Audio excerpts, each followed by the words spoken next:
Emma drove her small silver car into Pine Ridge Resort late Friday afternoon, tired but excited for the peaceful weekend she had helped pay for. Her parents' Lexus was already parked near the entrance, and her brother Ben stood by his big truck, laughing loudly with their mother. Emma raised her hand through the windshield, hoping for a smile or wave, but nobody looked toward her. She stepped out with her duffel bag and watched through the glass doors as the three of them walked into the elevator together. They didn't wait. They didn't even turn around to check if she was coming. Inside the lobby, a friendly front desk agent scanned Emma's confirmation email, smiling at first. But then her expression changed, shifting into a confused frown. "I'm sorry, ma'am. This reservation shows as cancelled." Emma stared at her. "That's impossible. I paid 2 months ago." The agent turned the monitor slightly. "The primary account holder removed you from the booking on Wednesday at 3:47 p.m. Emma felt the words hit her like a wave. For a moment she didn't even breathe. She looked toward the elevator where her family had disappeared minutes earlier, already enjoying a suite she helped fund. Her phone buzzed. A text from Ben appeared on the screen. "Nothing new for you, Emma. Always the odd one out. Enjoy the drive home." She read it twice, unable to believe her own brother had written it. The front desk agent shifted uncomfortably and asked gently, "Would you like me to check availability for a single room?" Emma didn't answer. Instead, she typed 3 calm words. "Enjoy your stay." She sent it, walked out of the lobby, and sat in her parked car for a full minute. Her hands trembled slightly as she reached into the back seat for her laptop. 7 years earlier, her parents needed money for a house down payment. $72,000 they didn't have. Emma was 24 then, fresh in her first job, and she handed them the full amount. In return, they gave her 20% ownership, legally documented and notarized. She also set up all their autopays, mortgage, utilities, streaming services, everything connected to her card to make life easier, they said. She funded almost the entire emergency savings account herself. She covered Ben's lawyer after his DUI, her father's truck repairs, and her mother's dental work. Loans totaling $21,000. All unpaid. Always with the promise. Next month. Sitting in her car, Emma opened the shared emergency savings account on her phone. The balance showed $38,142.67. Money she had contributed over the years. With 3 quiet clicks, she moved all of it to her personal account. Then she drove straight to her parents' empty house. Inside her father's office, she photographed every document tied to her ownership. The deed with her name, the original contract, the loan agreements, the down payment receipt. She touched nothing, took nothing, only recorded everything. If this ever turned into a legal fight, she would be ready. And for the first time she felt calm. Emma returned to her apartment that night, ordered Chinese takeout, and sat at her small kitchen table with her laptop glowing in the dim room. The family group chat filled with messages she had muted long ago. Ben posted a picture of the luxury suite, fireplace glowing, mountain view stretching across the windows, hot tub steaming outside. His caption said, "Finally, a peaceful vacation without dead weight." Emma exhaled slowly, took a screenshot, and saved it in a folder labeled simply Evidence. Then she began researching property law, co-ownership rights, and eviction procedures, her fingers steady as she read each page. One line in the property law document stood out. A co-owner may file for partition or reclaim occupancy with 72 hours written notice. Emma checked the small calendar beside her laptop. It was Friday night, close to 9 p.m. If she filed Monday morning, she could legally enforce the notice by Thursday at 8 a.m. She leaned back, thinking about 7 years of ignored birthdays, unpaid loans, and being treated like she was invisible. Then she opened the utility accounts, water, electric, gas, internet, and hovered over the cancel buttons. "Not tonight," she whispered. "Monday will be soon enough." Her decision felt steady. Up at the resort, while Emma planned quietly, her family celebrated loudly. Ben poured wine into 3 glasses as their mother admired the mountains glowing orange behind the balcony. I feel a little guilty about Emma, she said softly. Their father shrugged while hanging his jacket. She'll understand eventually. She always does. Ben smirked. Besides, she didn't even text back. See. She's fine. They clinked their glasses together and ordered expensive room service, never realizing Emma had already taken the emergency fund and photographed every contract. They believed they had won something. But they were standing on a net she built. Saturday morning, Ben woke up groggy and checked his banking app out of habit. His eyes widened immediately. The shared emergency fund balance showed $0. He refreshed twice, panic rising. Then he opened the transaction history and saw it clearly. Transfer to E. Miller. $38,142.67. Oh my God, he whispered.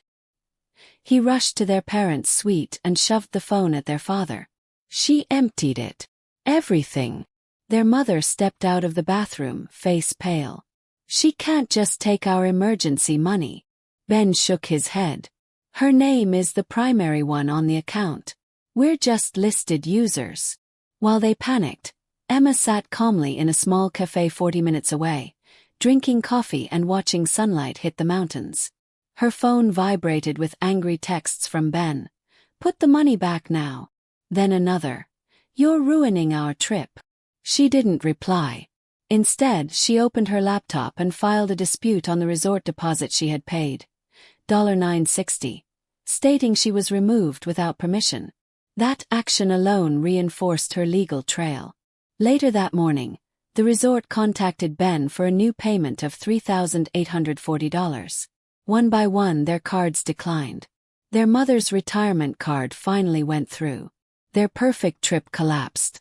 Back home, systems in the house began failing one by one. The thermostat subscription tried to renew but failed because the payment card no longer existed. The internet bill bounced, shutting down their Wi-Fi. Their security system sent an email. Payment failed. Deactivation in 72 hours.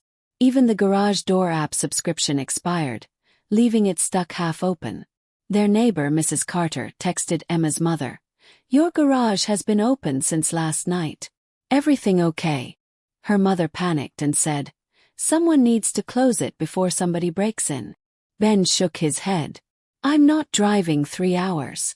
This is ridiculous. On Sunday morning, Emma drove back to the resort.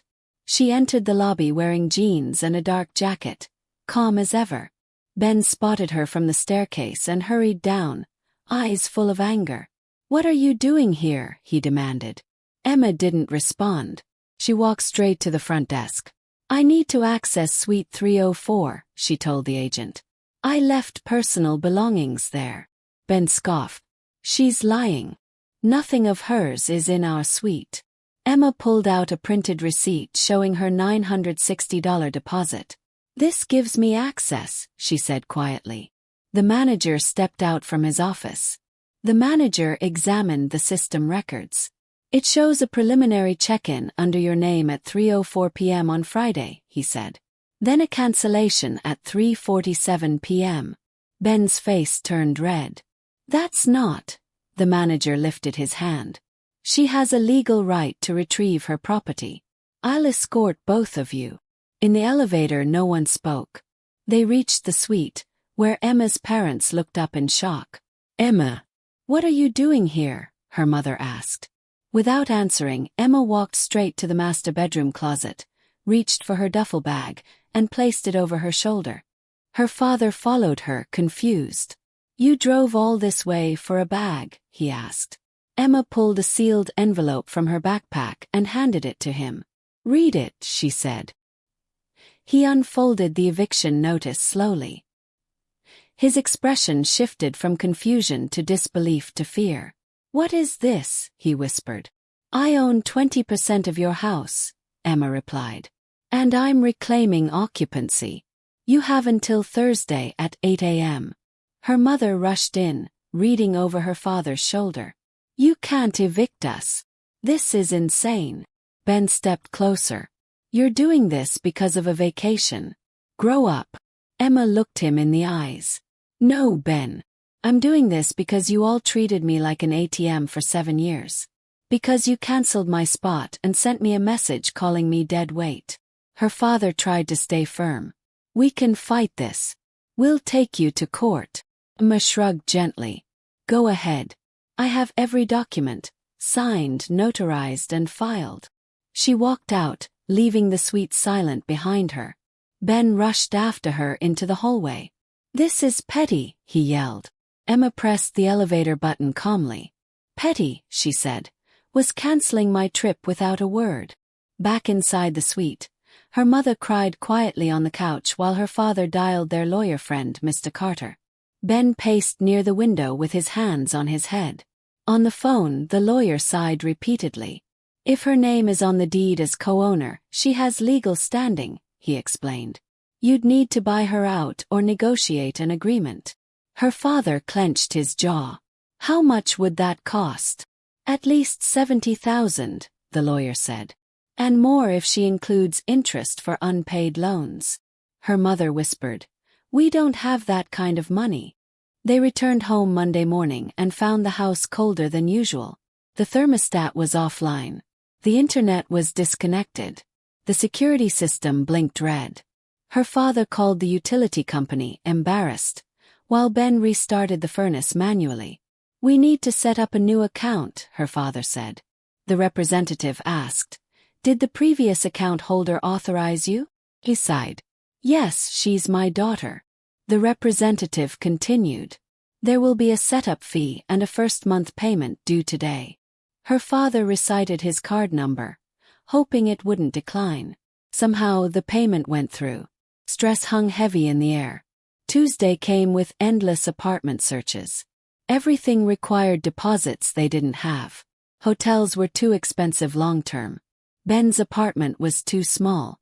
Her mother suggested staying with her sister in another state, but that meant humiliation and admitting failure. By Wednesday evening, fear crept in like a slow-moving storm. At 5 p.m., Emma's father drove to her workplace and waited in the parking lot. When Emma walked out, he stepped forward. Please, he said softly. Just tell me what you want. Emma stopped, standing beside her car. I want you to understand what it feels like to be disposable. Her father swallowed hard. You're not disposable. You're family. Emma rested her keys against her palm. Then why didn't you tell me about the cancellation? Why didn't anyone call before I drove 3 hours? Her father sighed. Ben handled it. I should have stopped him. I should have told you. I made mistakes. His voice cracked slightly. We'll pay you back. Everything. Just give us time. Emma shook her head. With what money? The emergency fund I built. The loans you never repaid. You had 7 years. Her father tried again. We can fix this. Emma opened her car door. Too late. Thursday morning arrived crisp and quiet. Emma pulled up to the house at 7:50 a.m. A locksmith waited on the porch with a toolbox. Her father opened the door, exhausted. We need more time, he pleaded. The locksmith showed the court order. Eviction notice expired 8 a.m. I have to proceed. Her mother appeared behind them, crying. Emma, please, she whispered. Not like this. Ben slammed his coffee mug down. You're humiliating us. Emma stepped onto the porch. You humiliated me first. This is just the part where actions have consequences. The locksmith began drilling the lock. Metal screamed. Everything changed. Neighbors began peeking through curtains as the locksmith worked. Mrs. Carter from across the street stopped at her mailbox, frozen in place as she watched. Emma stood calmly near the porch steps, arms folded, while her family trembled behind her. Her father's voice cracked. We'll fight this in court. You can't get away with this. Emma handed him another folder. Partition lawsuit filed Tuesday. You'll be served next week. Her mother grabbed the papers, scanning them with shaking hands. This forces us to sell the house, she whispered. Emma nodded. Yes. And we'll split it exactly how the law says. The locksmith finished drilling the deadbolt, replaced it with a new one, and handed Emma 3 shiny brass keys. "All yours," he said. Ben glared at her, fists tight at his sides. "This is illegal," he growled. "I'm calling the police." Emma stepped aside. "Go ahead." 10 minutes later, a patrol car arrived. The officer reviewed Emma's ID, the deed with her name on it, the co-ownership contract, and the court notice. After a long pause, he looked at her family. "She has legal standing. You need to vacate." Her mother broke down completely, sobbing into her hands. Ben helped his crying mother into the Lexus while her father quietly loaded suitcases into the trunk. He paused once, staring back at Emma, heartbreak and shame mixing on his face. "You were my daughter," he whispered. Emma didn't flinch. "No, I was your bank account. And I'm done." Ben slammed the car door, muttering angry words under his breath. The officer waited until they drove away, then nodded politely to Emma before leaving. For the first time in years, the house was silent. No unpaid bills, no emergency calls, no guilt. Just stillness. Emma stepped inside her own front door. The house felt strange. Familiar furniture, old family photos on the wall, her father's coffee cup still half full on the kitchen counter. Emma stood in the living room listening to the silence settle over everything. She walked from room to room slowly, almost studying the life she had helped fund but never been included in. Her phone buzzed with a message from Ben. "You destroyed this family." Emma typed back. "No, I exposed what it already was." Then she blocked his new number. She sat on the couch, exhaling deeply, realizing she didn't feel guilt. She felt clarity, and peace. 2 weeks after the eviction, Emma received a call from an unknown number. "Ms. Miller, this is Daniel Harris from Harris & Associates. I represent your parents and brother." Emma leaned back in her office chair. "I'm listening." The lawyer hesitated. "My clients want to negotiate a buyout of your ownership stake to avoid the partition lawsuit." Emma's voice stayed calm. "What are they offering?" $55,000, he said. She almost smiled. 20% of a house worth $360,000 is $72,000. At $21,000 in unpaid loans plus interest. Total is $93,000. Non-negotiable. 3 days passed before Emma heard from them again. This time, a text appeared from an unfamiliar number. "We need more time. Please. We're staying in a motel off the highway. Can you give us 60 days? It was Ben. Emma deleted the message without responding. The next morning, another text came from a different number. Her mother using her sister's phone. "Please, Emma. We just need 6 months. We will pay everything back." Emma replied simply. "You gave me 6 minutes of notice before your vacation. I'm giving you 6 weeks. That is generous." Then she blocked the number. A week later, Emma saw her father waiting again in her office parking lot. He stepped forward when she walked outside. "We can pay $70,000, he said quietly. "We refinanced the house." Emma opened her car door. "I said 93. That hasn't changed." He looked desperate. "The bank won't give us more. Our credit isn't good enough after everything that happened." Emma shook her head. "Not my problem. You had 7 years to treat me with respect, and to pay what you owed." His shoulders slumped. "So you're really going to force a sale?" Emma answered, "Yes, if that's what it takes." 1 month later, Emma took a week off work and drove to Pine Ridge Resort, the same place where everything had started. This time, she arrived with no fear of being excluded, no anxiety about who might cancel on her. At the front desk, the staff recognized her immediately. "Welcome back, Ms. Miller," the agent said warmly. "We upgraded you to a premium balcony suite." The manager appeared, smiling. "I hope this stay is more enjoyable than last time." Emma laughed lightly. "It already is." She walked to her suite, 304, the same one her family had enjoyed without her. The suite looked just as she remembered from the photos. Stone fireplace glowing softly, mountain views stretching endlessly beyond the windows, hot tub steaming on the balcony. Emma opened a beer and stepped outside, letting the cold air touch her face. She took a photo of the mountains, the hot tub, and the quiet view. She posted it online with a single caption: "Sometimes you must cancel the wrong people to confirm the right reservations." She didn't tag anyone. She didn't need to. Within hours, friends of Ben began liking the post and spreading the story. Over the next days, Emma shared peaceful moments: breakfast on the balcony, quiet hikes, dinners alone without tension. Ben's girlfriend from months earlier saw the posts and confronted him. "Why is your sister posting things like this? What happened?" she asked. When she learned the truth from mutual friends, she was horrified. "You cancelled her trip. You took her money.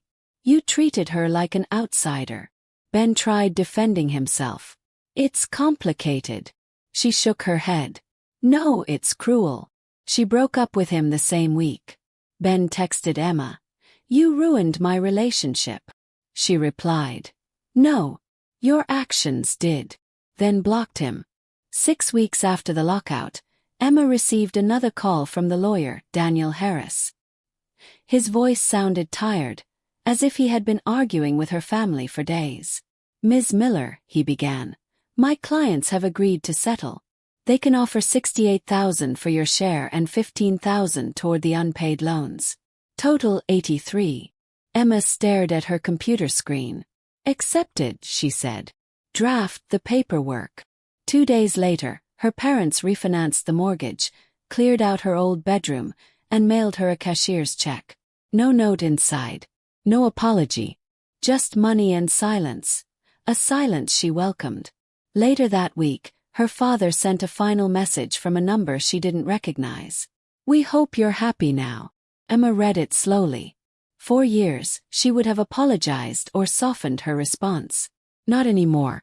She typed back, "I am," and pressed send. Then she blocked the number. She sat on her couch, holding the check in her hands, realizing this was more than repayment. It was closure. For the first time in her adult life, she was free from their expectations, their emergencies, their constant demands. Peace wasn't loud. It arrived gently, like a long-awaited breath. 3 months later, Emma ran into Mrs. Carter, the neighbor who used to live across from her parents.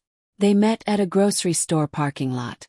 "Emma, haven't seen you in ages," the woman said kindly. "Your parents sometimes ask about you at church. They wonder if you'll ever come back." Emma placed her groceries in her car before answering.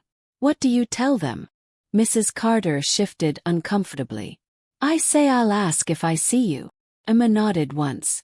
"Then tell them no." The neighbor hesitated but didn't argue. "All right," she said softly. "Take care of yourself, dear." 6 months after the eviction, Emma received a long message on LinkedIn from Ben. He had moved to another state for a new job, hoping for a fresh start where no one knew the story. His message was full of regret and excuses. "I understand why you did what you did," he wrote. "I'm sorry for everything.